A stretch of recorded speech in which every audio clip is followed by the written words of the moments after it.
Bonjour et bienvenue sur la chaîne acidemoto.ch. Nous sommes ici en Algarve, à nouveau dans le sud du Portugal avec Triumph pour l'essai de la nouvelle Tiger 1200 en version GT Pro, GT Explorer, Rally Pro, Rally Explorer. C'est parti!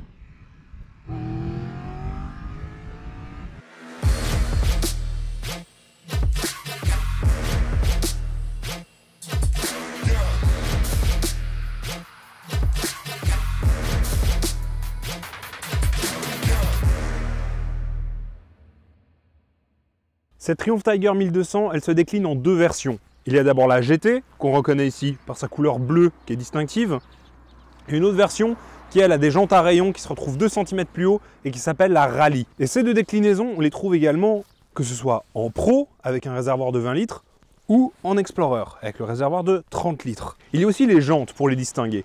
Celle-ci a des jantes en alu, de 19 pouces à l'avant et 18 pouces à l'arrière, tandis que la Rally a des jantes à rayons. 21 pouces à l'avant, 18 pouces à l'arrière.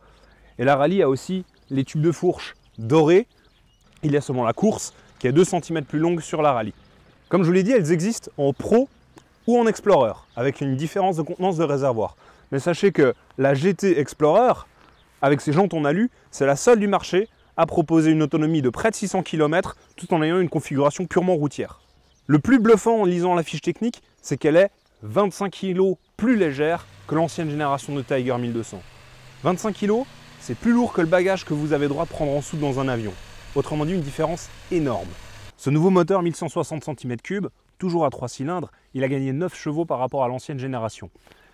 Mais ici, maintenant, il y a également le T-Plane, comme dans la Tiger 900. La suspension Showa semi-active, elle est réglable sur 9 niveaux dans 2 gammes différents, la gamme route et la gamme off-road. Ce qui donne un nombre de possibilités infini de réglages. Heureusement, la moto est capable de régler ça toute seule et c'est bien utile parce que dès qu'on change de mode de conduite, un mode de suspension adapté y est joint. Vous avez maintenant fait connaissance avec cette Triumph Tiger 1200 GT Explorer, mais il reste 3 autres motos à tester. C'est pourquoi nous sommes 2 jours accompagnés de Triumph pour essayer les motos sur la route et une journée complète sur le terrain. A tout de suite. Ce nouveau 3 cylindres avec le T-Plane, il offre plus de motricité en bas et moins de puissance en pointe. Il n'a pas l'explosivité de la Speed Triple par exemple. On n'a pas trop eu de chance, on est allé au Portugal, on s'est retrouvé avec une météo anglaise. Donc toute la matinée il a plu et on a beaucoup roulé avec le mode pluie. Mais il faut quand même avouer, sur des chaussées un peu piégeuses, le mode pluie est très rassurant. La puissance arrive très progressivement, tout comme le couple, ce qui permet de rouler assez sereinement. Les quelques fois où la route séchait, on a eu tout le loisir de passer d'abord en route, évidemment, et sur la fin en sport. Et là en sport, la moto est métamorphosée. C'est une catapulte. Elle a tellement de force et de vigueur pour nous projeter en avant. Elle rivalise avec la Super Adventure par exemple. Wow! Ce calage T-Plane, pour le bruit, mais c'est incroyable. Il est rageur. Mais le bruit sur la moto est jouissif. J'espère pouvoir le retranscrire au montage parce que c'est vraiment un régal.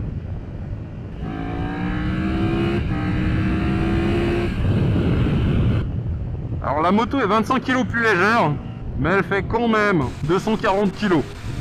Et pour freiner tout ça, il y a des disques de 320 devant, pincés par des étriers Stylema, des mêmes qu'on retrouve sur des sportives. Et derrière c'est un simple disque, mais un disque tout simplement énorme de 282 mm. Sachez qu'il y a certains roadsters d'entrée de gamme qui ont des freins de la même taille à l'avant. Avec les suspensions semi-actives, on peut prendre les freins très tard, très fort. La suspension va compenser, va stabiliser la moto. D'ailleurs au sujet de la boîte, à l'exception de la GT d'entrée de gamme, elles ont toutes le shifter bidirectionnel de série. Il est peut-être pas aussi rapide qu'un shifter de sportive, mais il n'y a pas besoin d'être aussi rapide. Là avec mes grosses bottes, j'approche d'un virage, je me jette sur les freins qui arrêtent la moto et il me reste plus qu'à presser sur le sélecteur pour descendre les vitesses. Pour terminer cette journée, j'ai changé de bécane. Après la GT Explorer, je suis passé sur une Rally Explorer.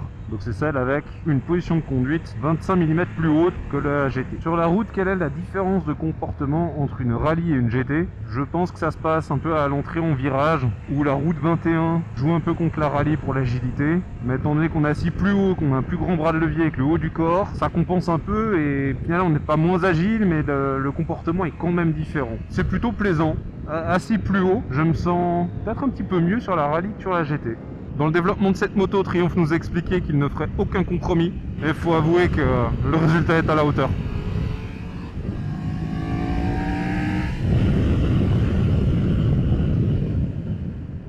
Voilà, notre essai routier touche à sa fin. C'est la fin de la première journée. Et que dire?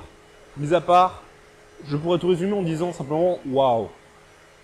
La moto qui est devenue énormément plus légère, avec un moteur qui équipe son petit plane, qui a un caractère. Imaginez que entre le mode pluie et le mode sport, il y a bien sûr le mode route, mais à chaque fois, la suspension devient plus rigide, la cartographie moteur change, le comportement du contrôle de traction change. Donc on a véritablement plusieurs motos en une seule. Et les quelques minutes que j'ai passées en mode sport, c'est un pur régal. On est très bien installé sur cette moto, la position est idéale pour le touring. Pour ma taille avec 1,85 m, je suis juste bien. Voilà, je pense avoir fait le tour de ce que je avais à vous dire sur cette journée de route. Entre la GT Explorer et la Rally Explorer, difficile de décider laquelle est ma favorite parce que celle qui est un peu plus haute avec les grosses crash bars, faut dire qu'elle a une gueule d'enfer. Mais celle-ci, pour faire beaucoup de route, c'est probablement votre meilleur allié. Merci d'avoir regardé cette vidéo et à bientôt sur la chaîne acinemoto.ch.